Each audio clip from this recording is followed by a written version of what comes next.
Inducción electromagnética, parte 7, transformador. Veamos el video.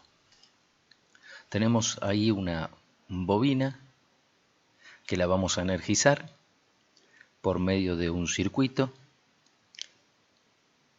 de alterna.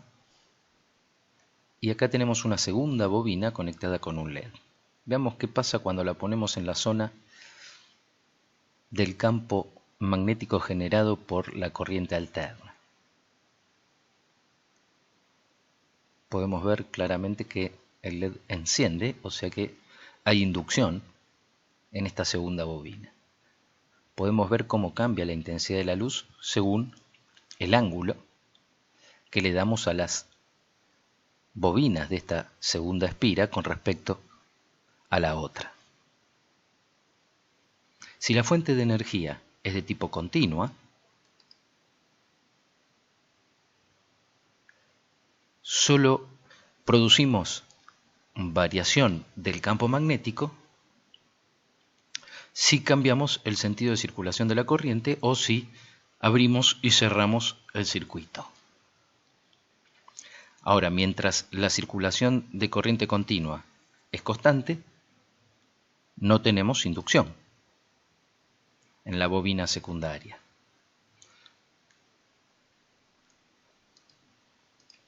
Entonces, si en lugar de producir la variación del campo magnético cerrando y abriendo la llave interruptora se utiliza corriente alterna para la primera bobina, en este caso el ritmo del cambio del campo magnético en el primario y por lo tanto en el secundario será igual a la corriente alterna que estemos utilizando.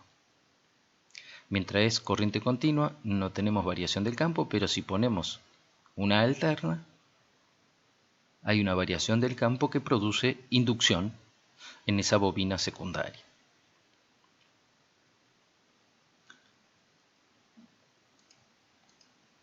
El transformador son dos bobinas eléctricamente independientes.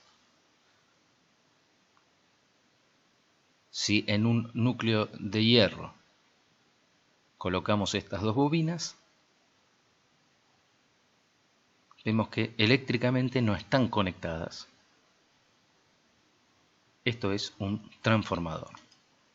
Si sobre un núcleo de hierro cerrado montamos dos bobinas, conectando una de ellas a una fuente de energía a través de un interruptor y la otra a un galvanómetro, estaremos en presencia de lo que se conoce con el nombre de transformador.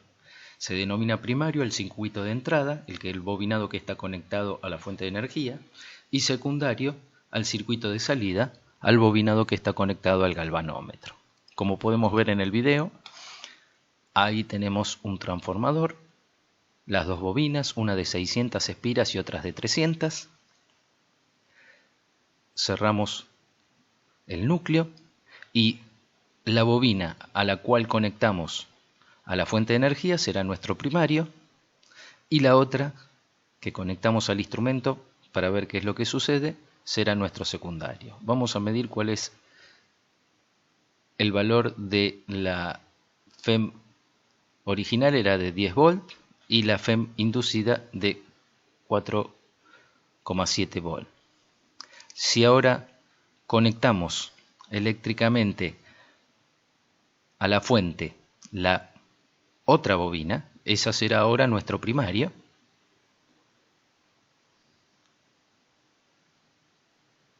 Y la otra ahora se transforma en el secundario. Vemos que nuevamente le estamos colocando 10,5 volts y en el secundario ahora aparecen 20,5 volts. Con los valores medidos vamos a completar en el cuadro de valores, colocando el número de espiras del primario, la diferencia de potencial que le aplicamos a ese primario y cuál es la intensidad de corriente en el mismo.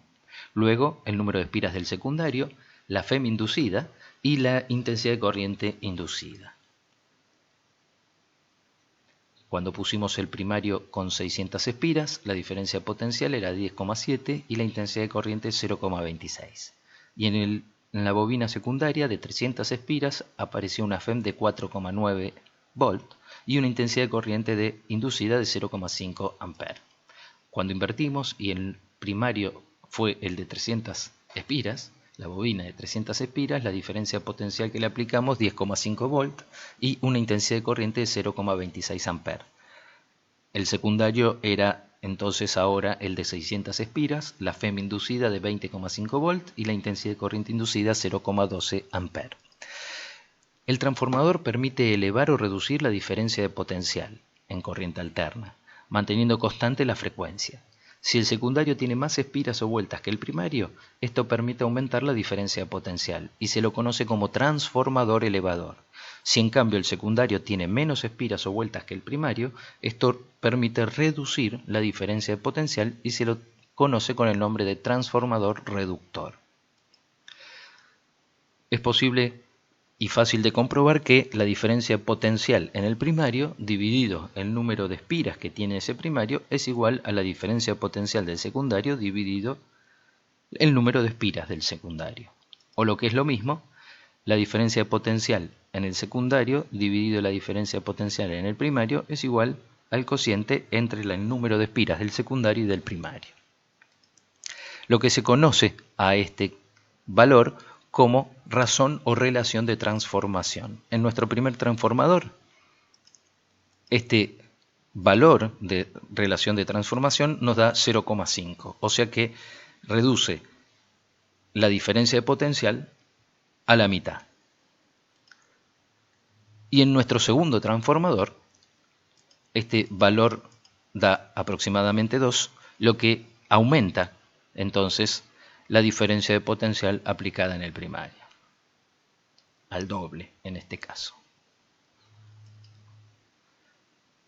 Parecería que obtenemos algo por nada con un transformador elevador, pero no es así porque la conservación de la energía rige lo que suele ocurrir. En realidad el transformador transfiere energía de una bobina a la otra y la razón de transferencia de la energía es la potencia. La potencia que se obtiene en el secundario la suministra el primario, por lo que si no tomamos en cuenta las ligeras pérdidas de energía debido al calentamiento en el núcleo, entonces la potencia en el primario tiene que ser igual a la potencia en el secundario. Esto para cumplir el principio de conservación de la energía. La potencia es la diferencia potencial multiplicada por la intensidad de corriente, tanto en el primario como en el secundario.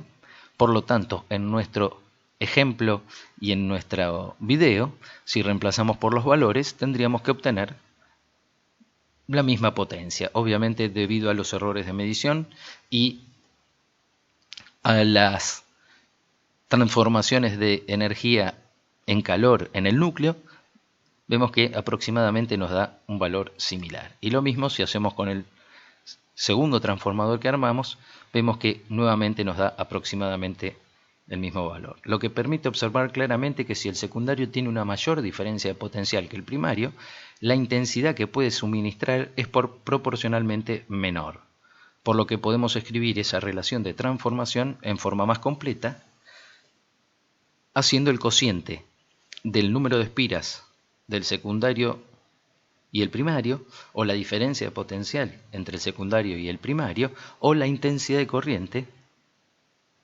entre el primario y el secundario. Con el objetivo de no perder eficiencia por corrientes parásitas, los núcleos de hierro de las máquinas eléctricas se construyen en paquetes de láminas que se barnizan por una cara para aislarlas entre sí y se disponen de manera que el campo magnético sea paralelo a su plano.